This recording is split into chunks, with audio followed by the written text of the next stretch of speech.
안녕하세요. 3월 31일 뉴스입니다.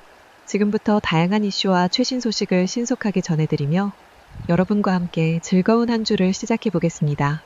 먼저 미국 소식입니다. 트럼프 미국 대통령이 MBC 뉴스와의 전화 인터뷰에서 세 번째 임기에 대해 언급했습니다. 트럼프는 장난이 아니다라고 말하며 헌법의 장벽을 넘는 방법이 있다고 언급하기도 했습니다. 그는 또 2020년 대선이 조작됐다며 자신이 실질적으로는 이미 세 번째 임기를 수행 중이라고도 덧붙였습니다. 하지만 당장은 세 번째 임기에 대해 말하고 싶지 않다며 시간이 많이 남아있다고 선을 그었습니다. 두 번째 소식입니다. 미국 상원 외교위원회가 재미 한인 이산가족 상봉을 지원하는 법안을 통과시켰습니다. 이 법안은 민주당의 팀 케인 상원의원과 공화당의 테드 크루즈 상원의원이 초당적으로 공동 발의한 것입니다. 핵심 내용은 국무부가 재미 이산가족을 위한 국가등록부를 설립하고 상봉 기회를 마련하도록 하는 조항이 포함되어 있습니다. 다음 소식입니다. 일론 머스크가 위스콘신 대법원 선거를 앞두고 현지 유권자 2명에게 100만 달러짜리 수표를 전달하며 자신의 정치단체 대변인으로 지명했습니다. 그는 이날 그린베이에서 열린 집회에 치즈 모양 모자를 쓰고 등장해 정말 중요한 선거라며 직접 와서 힘을 보태고 있다고 말했습니다. 머스크는 이번 선거에서 보수 진영 후보인 브래드 시멜을 지원하기 위해 2천만 달러 이상을 쏟아부은 것으로 알려졌습니다. 민주당 측 후보 수전 크로포드와 지지자들은 머스크가 사법부에 지나친 영향력을 행사하려 한다며 반발하고 있습니다. 네 번째 소식입니다. 미국 뉴욕 증시가 또다시 큰 폭으로 하락하며 투자자들의 불안을 반영했습니다. 글로벌 무역전쟁 장기화로 소비 심리가 위축되고 여기에 물가 상승 우려까지 겹치면서 경기 둔화 가능성이 커지고 있습니다. S&P 500 지수는 2% 급락해 최근 2년 사이 최악의 하루 중 하나를 기록했고 지난 6주 동안 5번이나 주간 하락세를 보였습니다. 다우 지수는 715포인트, 나스닥 지수는 2.7% 떨어졌습니다. 다음 소식입니다. 미얀마 대지진 피해 상황이 계속 악화되고 있습니다. 3월 28일 미얀마 사가잉 북서쪽에서 발생한 규모 7.7 강진은 100년 만에 가장 강력한 지진으로 기록됐으며 현재까지 사망자는 1,700명을 넘었고 실종자도 수백 명에 달합니다. 미국 지질조사국은 최종 사망자가 1만 명을 넘을 수 있다고 예측했습니다.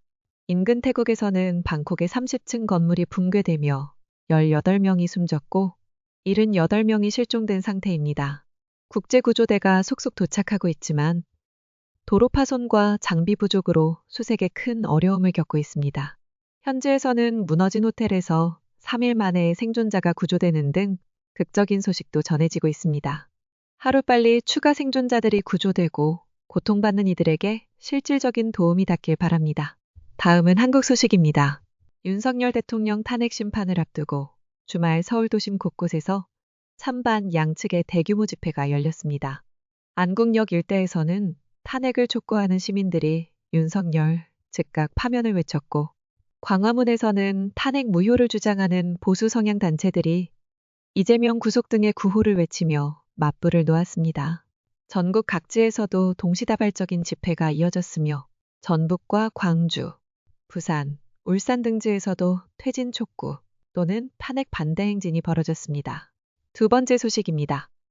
31일 국회에서 열린 여야 원내지도부 회동에서는 민주당 박찬대원 내대표와 국민의힘 권성동원 내대표 간 협의가 이뤄졌으나 본회의 일정에 대한 이견이 해소되지 않아 회동은 결렬됐습니다. 이에 민주당은 본회의 일정 합의가 어려워 단독으로 4월 1일 본회의를 강행하겠다는 방침을 내놓았습니다. 민주당은 이날 오후 국회 운영위를 통해 주요 법안을 처리하고 2일부터 4일까지 현안 질의도 병행할 계획입니다. 반면 국민의힘은 민주당의 단독 조치에 강하게 반발하며 연일 본회의 개최 자체가 불필요하다며 우선 10조 원 규모의 추가 경정 예산, 소위 추경안 논의에 집중해야 한다고 주장했습니다. 세 번째 소식입니다. 한국소비자원이 지난해 4분기 슈링크플레이션 실태를 조사한 결과 국내외 식품 9개 제품에서 용량은 줄고 단위 가격은 오른 것으로 나타났습니다. 특히 제주 감귤 초콜릿, 유호박엿, 유기농 아로니아 분말 등 국내 제품 4건과 일본산 초콜릿, 사탕 등 수입 제품 5건이 용량을 줄이면서도 대부분 이를 소비자에게 제대로 알리지 않은 것으로 드러났습니다.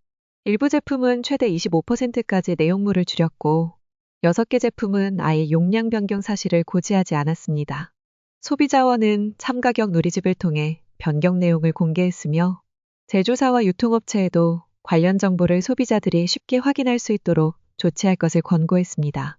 네 번째 소식입니다. 31일 한국거래소 발표에 따르면 이날 오전 10시 20분 기준 코스피는 전거래일 대비 2.21% 하락한 2,501.37포인트에 머물렀습니다. 장중 한때 2,487.08포인트까지 하락하며 2,500선을 넘어서지 못한 것은 지난달 10일 이후 약 2달 만에 처음 나온 현상입니다. 전문가들은 공매도 재개와 미국 정부의 관세 인상 우려가 증시 불안 요인으로 작용하면서 당장의 하락세를 불러왔다고 분석합니다. 마지막 소식입니다. 한국 정부가 미얀마 강진 피해에 대응해 200만 달러 규모의 긴급 인도적 지원을 결정했습니다. 외교부는 지진 발생 직후 피해 상황을 파악한 뒤 의료와 식수, 임시 거처 마련 등의 해당 자금을 우선 투입할 계획이라고 밝혔습니다.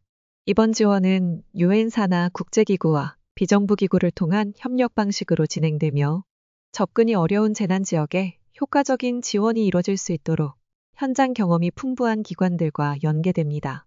정부는 앞으로도 피해 상황을 실시간으로 모니터링하며 필요시 추가 지원도 검토할 방침입니다. 이상으로 오늘의 주요 뉴스를 전해드렸습니다. 더 자세한 뉴스는 dailysk.com에서 확인하세요. 시청해주셔서 감사합니다.